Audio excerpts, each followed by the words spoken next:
destroyed some of the biggest legends of the 1990s, including Michael Jordan. He would score 30, 40, even 50 points per game. Despite having Tourette's syndrome, he became a star player for Denver Nuggets. He was respected by his teammates and feared by his opponents. He embraced Islam in 1991, giving him an even stronger commitment to justice, equality, and standing for what he believes in.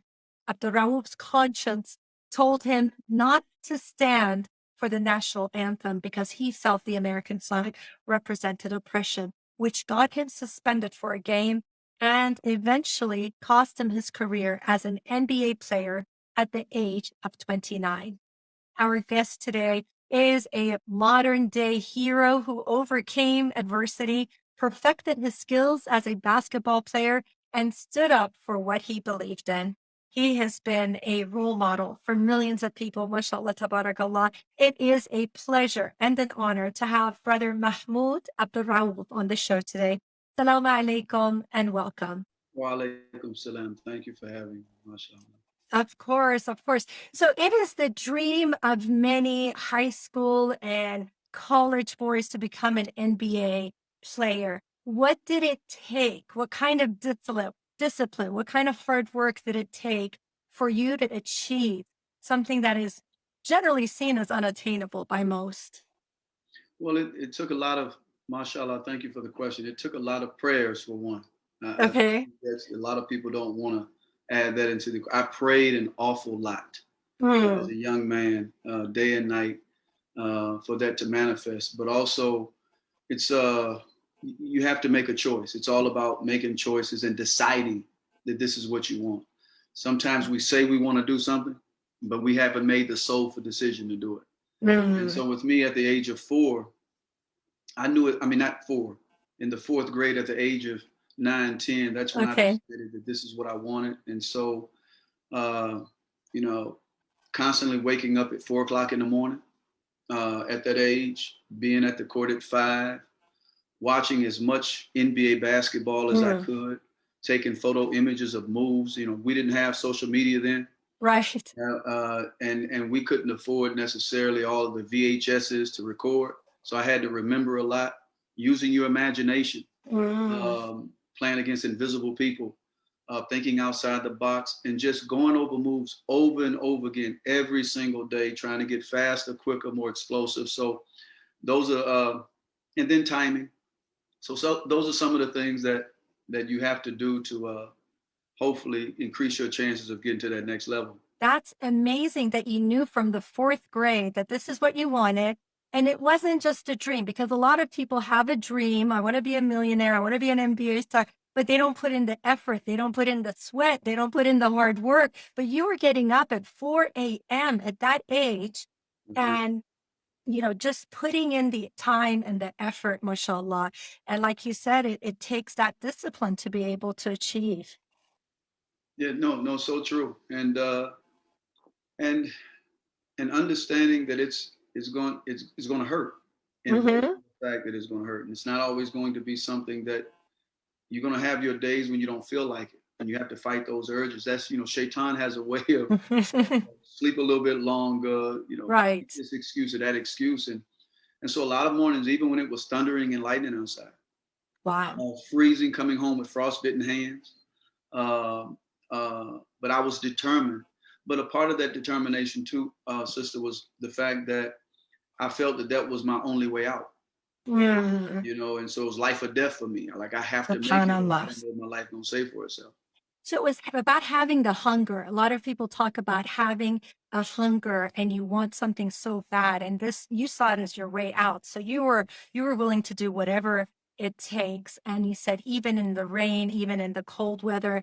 And it's about adulting, right? So doing the things that you may not feel like doing, because a lot of times people wait for the feeling, right? I'm not up to it. Let me feel the motivation, but it's just about getting yourself out there and pushing yourself to your limits. You're right. You know, it's funny you say that about the feeling. The more you do stuff, and I've been saying this to my children for the longest as well, there are going to be many days you don't want to do it. But after you get up and you force yourself, especially if it's something that you love, you have a passion for, you're going to be happy that you did it. That initial feeling that you have is tricky, right? And a lot of times it's a false feeling, right? But then when you get out there, you start to get warmed up, you start sweating, and that's with anything. You realize, like, man, I'm happy I got through this. You feel that you've accomplished something. And then now the rest of your days, you don't reject, you're not quick to allow that feeling to consume you. It's like, no, I've been here before. I know usually 90-some% of the time I'm going to be happy that I did it. And so it gets you up more consistently.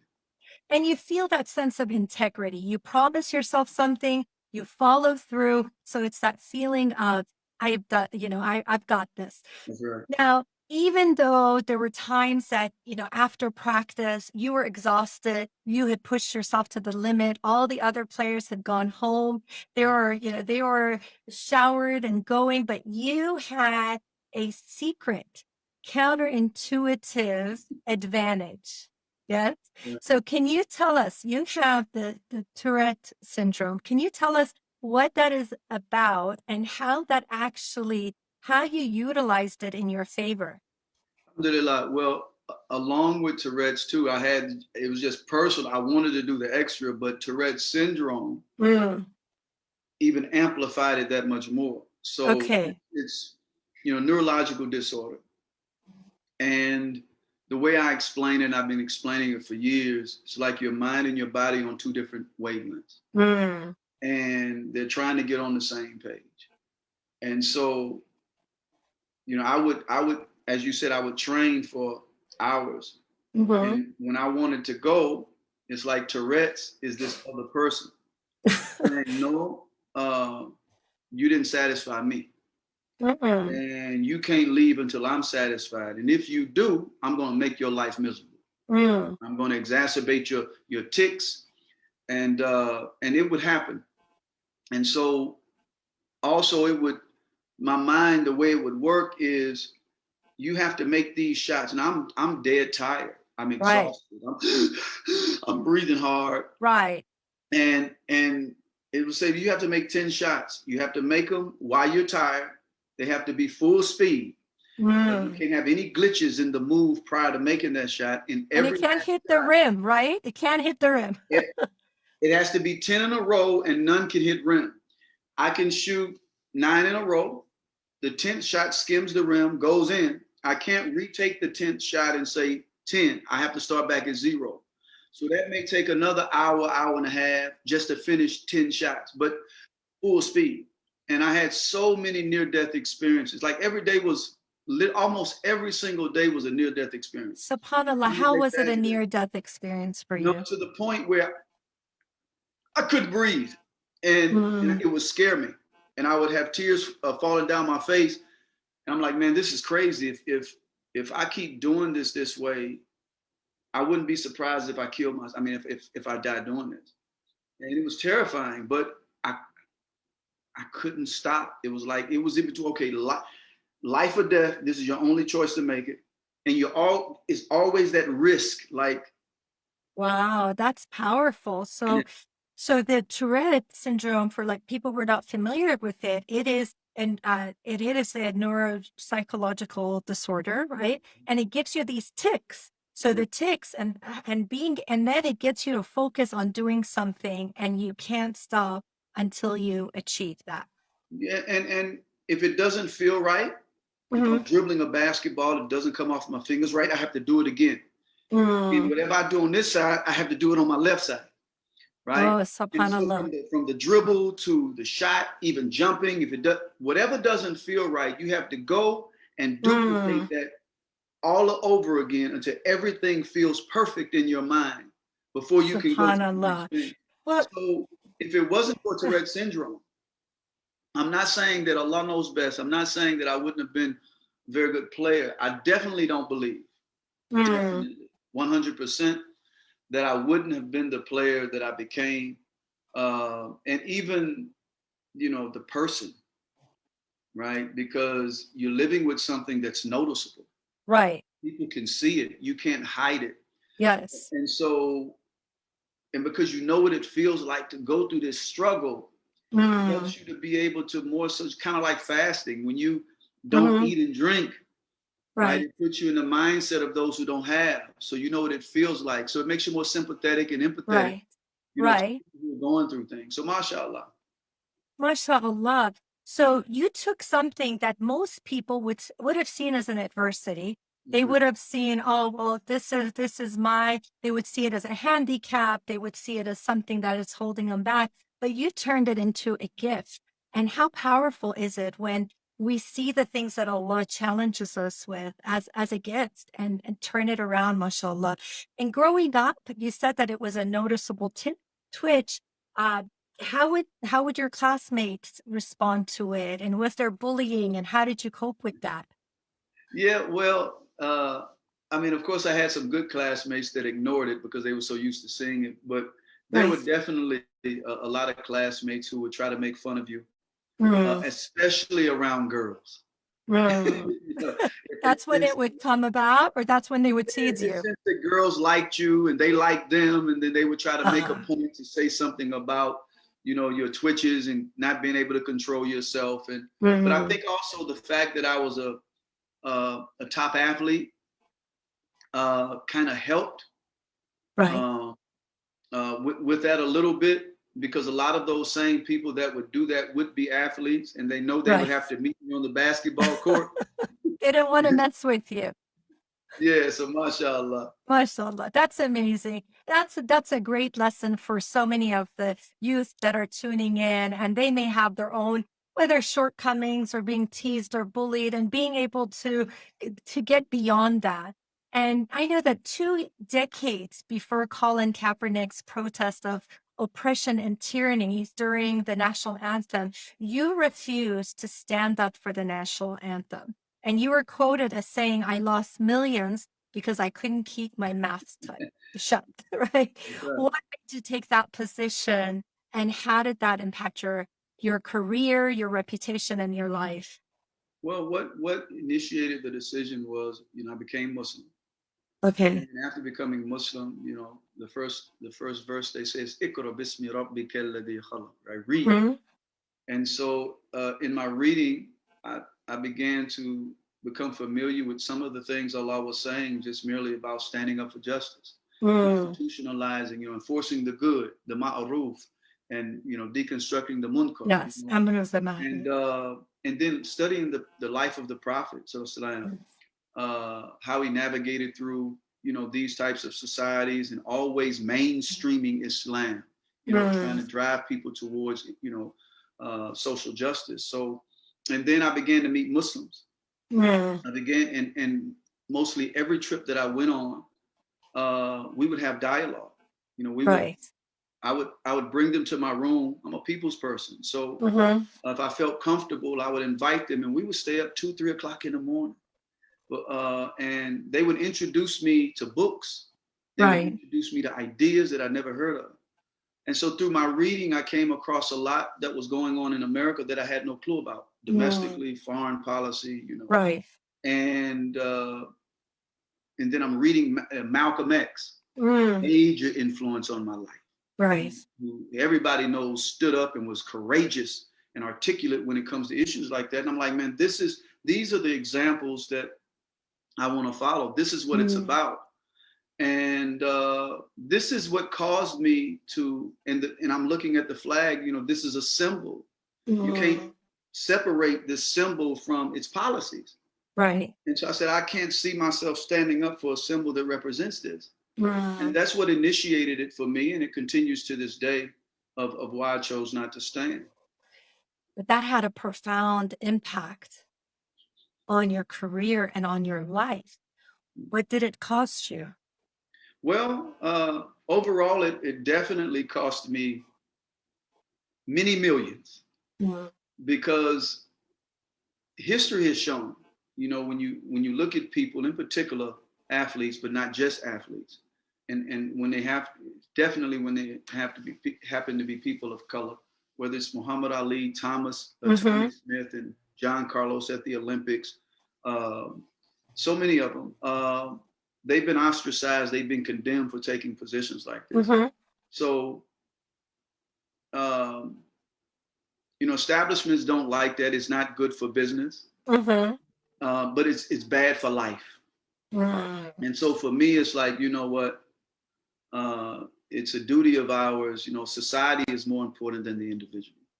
MashaAllah. MashaAllah. That He is the provider and He is the sustainer. All the time. And so you don't regret it? Do you ever regret that? No, ma'am. I don't. And I'm doing it now. I mean, it hasn't. Yes. I haven't stopped. And you haven't stopped. Because as I said, Allah's my sustainer. He's my protector. He's my provider. Right.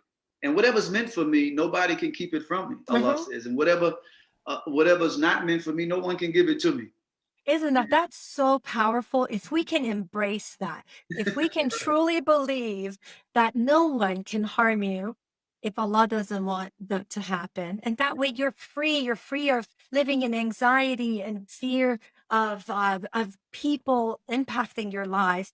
And no one can come, even if the whole world was to come to try to help you, they wouldn't be able to if Allah doesn't give the okay. So you kissing up to people, trying to win, you know, the influences doesn't do anything if you don't have Allah. So that's what a powerful, powerful message for our viewers. Jazakallah khairan. And you have said that 2 women penetrated your heart. Can you tell us who they are and what they mean to you? 2 women penetrated my heart. Ooh, there's many women, but I'm trying to remember the context of that statement. I believe that was, you had said your mother and your daughter, they penetrated your heart. Of course. There have been many influences in my life, but yeah, my mother, man, you know, I try not to, it's hard. When I give speeches and when I talk, mostly every time, 90-some% of the time I bring up my mother's name. It's hard for me to not cry. I hear you. She's such a strong woman. And even though, you know, I talk about the fact that she had the equivalent formally of an 8th grade education. She was a PhD pretty much when it came to being, you know, raising us. Yeah, everybody has flaws, but, you know, to be a young Black African-American woman, no husband around, with the 8th grade education, and you waking up every single morning. You're making those sacrifices, you're feeding your children, even though a lot of times we had basics, you know, in a lot of things, but the consistency, you know, a lot of people don't have that. And staying the course day in and day out, even though you're fighting your own demons. Right. You know, I have nothing, you know, I mean, I just have nothing except praises for her in that regard.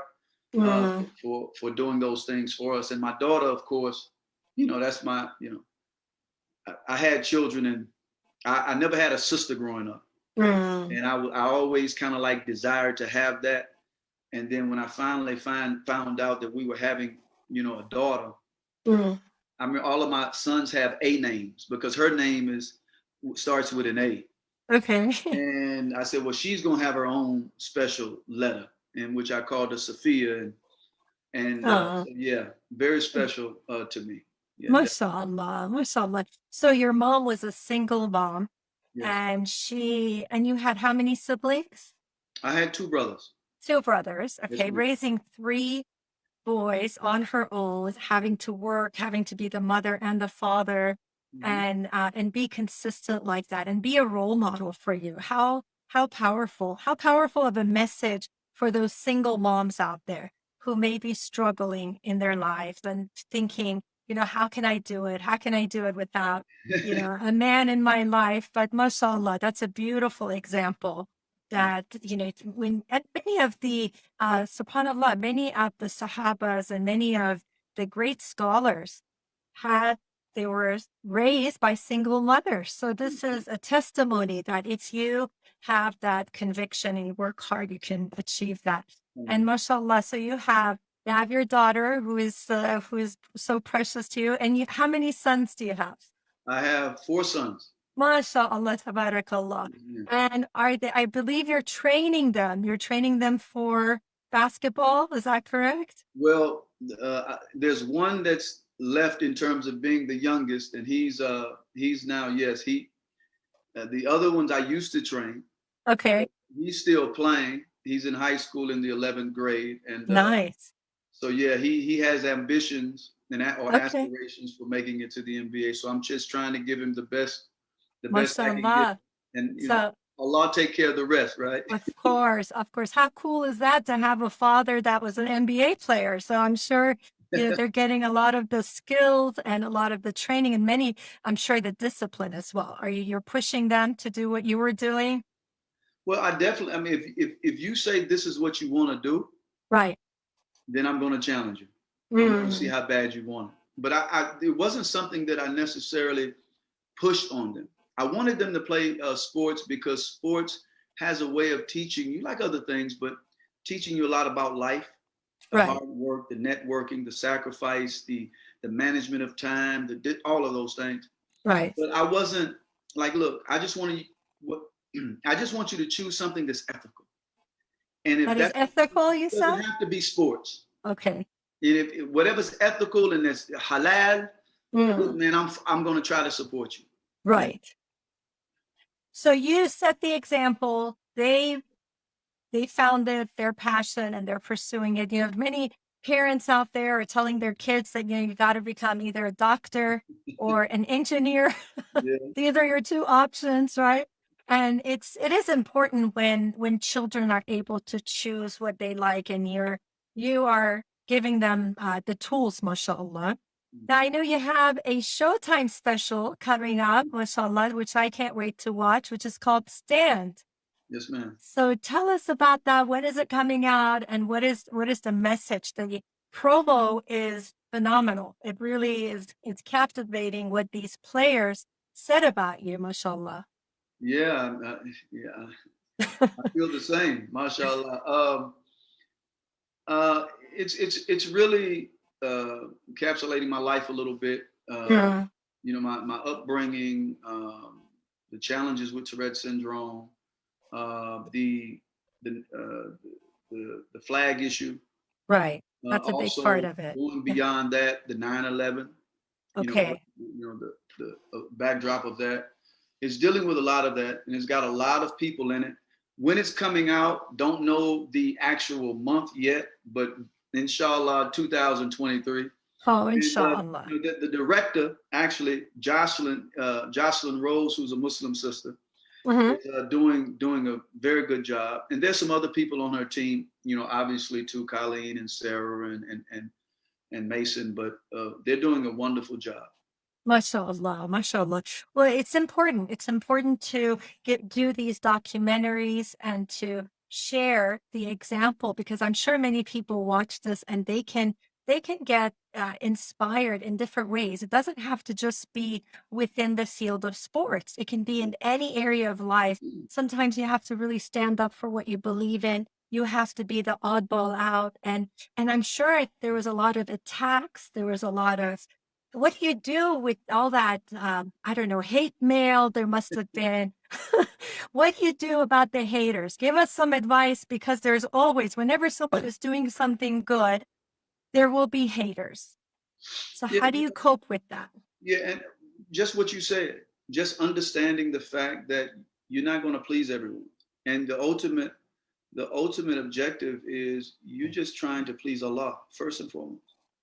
And if people are receptive to it, mashallah. If they're not receptive to it, that's just the way life goes.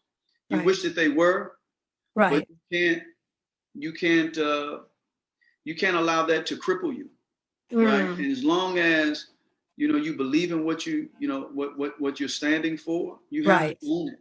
You have to embrace it. And I have these conversations with myself daily, and I understand that.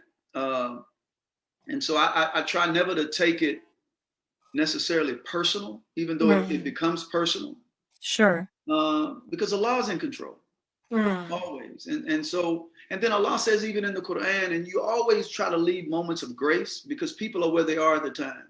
He says, I can turn your worst enemy into your best friend. And I've seen so many cases. And so that's where the patience comes in. You address what you have to address. You pick your battles, but you also understand that, hey, You do what you can, and Allah will take care of the rest. And I don't know how many people have come as a result of this, some longer than others, and come back and said, man, I didn't understand what you were doing then. I thought you were crazy, but now I see. And I want to apologize to you. I've had, so much of that. And so, mashallah, and that stuff keeps you going. Of course. Allah, as long as I'm comfortable with this information, right. This is what the prophets went through. And if there are examples, yes. right? Allah says this message almost broke the prophet's back. Nobody struggled. He was the most faithful, but struggled the most. So if he went through that, what do we expect when we take positions like that? You embrace it, mashallah. Exactly. Yeah, the message about surrender to Allah's plan and know that everything's happening for a reason and trusting the master plan, because sometimes we want to micromanage, we make dua and we want it on our time schedule. And it's this idea of having the patience, and what a moment that must have been for you, that those people who were your adversaries and they were against you coming and apologizing and taking ownership of how they behaved. And it took maybe decades, right, for them to come to that realization. For some came to the realization earlier. But also another point too, and I'm glad you brought this up, is the importance of, what Allah says in Quran when he says, be in the company of the righteous. And don't take as your baton, that inner clique, those who are not of you. So just even that helps you to get through it, because you have a lot of like-minded people around you. Right. Reinforcing, like, hey, no, this is the way it is. Yes. And so you got to have that balance. You got to have the strength. That's such a good point. And then especially for the youth watching, is that who do you surround yourself with, right? Because they rub off on us, the mindset, the beliefs, the behavior and practices. So you have to have, I like to look at it in where you have some people that are pulling you up, right? People who are either more knowledgeable, more spiritual, stronger, better. And then you, with your other hand, you're pulling other people up where you provide that inspiration and courage. So if you're missing one, then your life is kind of incomplete. So that's an important thing to keep in mind. Yeah, true. And it's important, I think, too, for many of us to understand that, look, if this was a perfect world, we love to make everybody happy, right? And not to offend people and not, to hurt their feelings. But Allah even says in Quran, and he says, speak words that hit the mark. He says, not only do he say he sent the prophets with the Bashir, but he sent them with the Nadir, with ultimatums, with the warnings. Right. If you're not offending people sometimes that need to be offended, you're doing something wrong. That's such an important message, because I was, raised with, like many people, about the people, right? It's all about the people. And as I became more religious and realized that, I think it was around my 20s, learning about how important it is just to please Allah and letting go of that need to please everybody. And there was one doctor who said a very powerful message. He said, if everyone likes you, you're not standing up for anything. And I was like, not everyone has to like me. Like, it was so freeing. I really felt so free knowing that, and just reminding ourselves of that, because when you do decide to take a path of, wanting to please Allah, wanting to stand up for justice, wanting to do things that maybe is not the norm, there will be opposition. And it's almost like a sign, like some people say it's like congratulations when you are being attacked, that you're doing something right, right? You are being attacked because you're standing up for something. That's right. I agree. Right. And you have a new book coming out, mashallah. I think it was released October 18th, Blink of an Eye. Tell us about that. Well, it's been a long time in the making. It's with Kaepernick Publishing. Mashallah. Written with Nick Childs, a Pulitzer Prize author. Mashallah. It's, of course, when you write a book, you're never going to be able to put everything in it, even if you try. But we try to capture as much as possible to where we don't flood it with some of the same examples also from, again, my childhood, becoming Muslim, right? Mashallah, nice. Transition, from Christianity to that, and the things that I had to Yes. go through, even navigating through learning how to eventually evolve from a person that sees injustice and becomes silent, and that Right. process of learning how to say no, learning how to tell people what's on your mind, and mistakes are going to be made along the way. Like Sure. say something like, man, some things are better left unsaid. Correct. Or, man, that point I should have been a little bit more forceful. That Right. point I should have let off a little bit, but never compromising the truth. And so it talks about, to an essence, that it gets into a lot, you know, some of my relationships with, because all of this is about an evolution, you know, trying to get somewhere. And of course. Right. You know, the flag issue, the HBO issue, the NBA, the hypocrisy that exists, you know, and so it's a lot. And we're hoping that when it's all said and done, for me, it's about the Sadaqah Jariyah. MashaAllah, the If somebody ongoing can charity. benefit, even when I'm dead and gone, it's something that I can receive blessings for, inshallah. Right. That is a big drive for, you know, pushing forward and putting something like this together.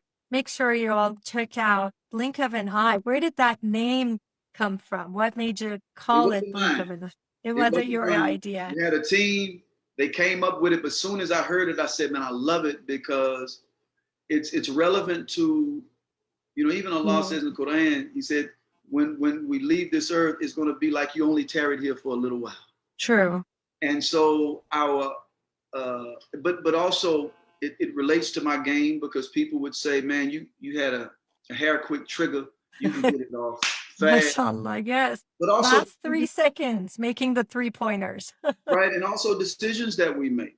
Sometimes it could be one thing, like not standing for the flag, that could cost you your career, and it's just like that. So many different. Powerful. I love that. It's I fitting. love that. Everyone, please check out Blink of an Eye, book by brother Mahmoud, Abdul Rauf. And mashallah, what is your message to the youth, those individuals who are maybe struggling, maybe they feel like everything is against them and they feel like life is so hard, and they're playing the victim role, right? A lot of people like to play the victim role and they just look at their circumstances. So what would you say to them? Oh my, if it's hard to condense it. There's so much I can say, but if I'm speaking to anyone, Muslim or non-Muslim, listen, I'm going to say to them, you know, focus. And this can't be said enough. A lot of people are running away from religion, or running away from God and religion. Right. And I would say definitely, man, call on the one who is in control of all of this and who created you. Try to develop an intimate relationship with Allah. Believe it. Think highly of him enough to know that he can solve your problems. Right. But also, you know, we have to take some self-inventory. We have to do some what you call it, soul searching or self-searching. Yes. Right. We have to spend times with ourselves. Right. And because there's so much clutter out there, so much information coming our way, and I was a little boy, and I prayed a lot, but I also went to the beach by myself. I also went out and sat by a tree by myself, and I just thought, and I just paid attention to what was around me, and I calmed I just calm myself down, and you think a whole lot clearer. Right. When you do that. But you know, there's a saying. I mean, there's so much to be said, but one of the things that I try to remind myself, George Washington has a saying that no one has the right to come into this world and go out of it without leaving behind distinct and legitimate reasons for having passed through it. Everybody has a gift. Everybody, has a talent. Find out what that is. Yes. Do some self-inventory. Increase your relationship with Allah. And I know it sounds cliche, but all of that stuff starts to tie in. Be conscious of the friends that you hang around. You know, the information that you're receiving, not just from them, but from television and social media, because there's so many invisible influences. Like you say, there's a victim. People want to play the victim. There's so much nonsense out there, and if you're not monitoring it, Right. it could affect all of us. So there's just so much you can say, but with that, just really find out who you want to be, Right. And don't let anyone else talk you out of it. You know, don't Beautiful advice. and stay the course, and Stay the it course. becomes easier as a result. Right, right. So mainly having that connection with Allah, having time alone for contemplation, meditation. That was, that was the practice of the Prophet sallallahu alaihi wasallam. Before prophethood, he would go to the cave and just reflect. And there's a lot that comes from doing the inner work. That's my passion. I'm a faith-based counselor, and I work on doing the inner work with people so that they can become the best versions of themselves. And if you don't do the inner work, you're in trouble. Allah won't change the condition of a people until you change what's in yourself. Exactly. That is one of my all-time favorite verses. I always refer to that. And mashallah, jazakallah khairan for all the beautiful advice that you have given, for the inspiration, for the hard work, the sadaqah jariyah that you are doing for our youth, mashallah. Thank you. I'm sure the viewers are totally pumped by your exemplary life, mashallah, tabarakallah. Jazakallah khair for coming on today. Jazakumullah khair. Thank you even more for having me. It was a pleasure. Jazakallah khairan, Brother Mahmoud Abdul Rauf, for this exciting and inspiring interview. I'm sure our viewers are totally pumped by your exemplary life, mashallah, tabarakallah. We will take a short break and we will be right back, inshallah.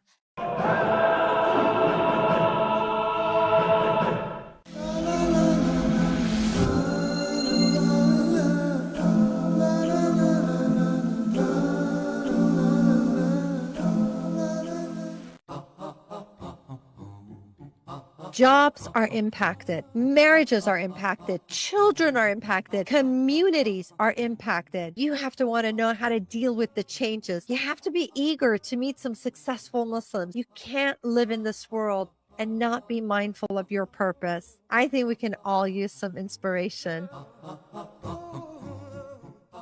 I'm your sister, Haleh Banani. Trailblazers, change makers, community builders. We will meet the men and women who have left an impact on our Muslim society, the role models, the activists, and the modern day heroes. This is a show where you'll meet some really interesting people: psychologists, athletes, artists, and entrepreneurs, successful Muslims that are being themselves and having insightful conversation.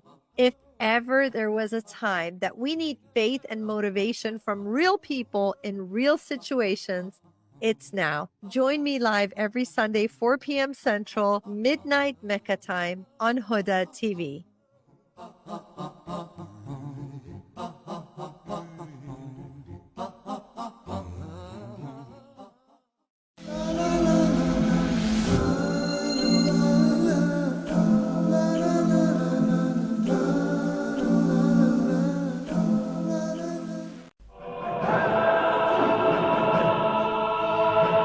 Welcome back to Inspirations. I'm your host, Haleh Banani. What an amazing discussion with former NBA player, Brother Mahmoud Abdul Rauf. He exemplifies that nothing is impossible. He had a dream when he was in 4th grade that he wanted to be an NBA player, and he pushed forth, making it a reality by getting up at 4 a.m. every morning, working out, practicing, whether it was hot, whether it was freezing cold, or whether it was raining. How many of you have dreams? How many of you think that something that you want might be impossible? The key to making a dream into a reality is taking steps towards it, having a plan, pushing hard. How many of you are getting up at 4 a.m., working towards your dream? That your dream may be in business, it may be academics, maybe you want to be the next famous scientist, maybe you want to discover something, maybe it is about maybe just being the absolute best version of yourself. What are you doing in order to achieve that? Are you pushing yourself to the limit, or are you keeping it as just a dream? All of us can dream, but it truly takes action. It takes persistence, and it takes discipline in order to achieve them. Brother Mahmoud Abdul Rauf took his tests and turned them into gifts. He was diagnosed with Tourette syndrome, which is a neuropsychiatric disorder that makes him have uncontrollable twitches. These twitches could have taken away from his confidence, could have made him play the victim role. But what he did is he took that and he used it in his favor. Another aspect of the Tourette syndrome is that it forces you to focus on something that you need to achieve, kind of an unrealistic goal, and you can't move on until you achieve it. He used that in his favor. He used it in his favor to keep pushing himself and keep practicing. When everyone else had gone home, he kept pushing. Now, how many of you have some form of challenge, or you may look at it as a disadvantage, a disability, something that you feel is holding you back? Turn this into a gift by looking at it and embracing it and turning it in your favor. It all has to do with the power of the mind. It has to do with, are we going to play the victim role, or are we going to push forward and achieve our goals regardless of the obstacles in our paths?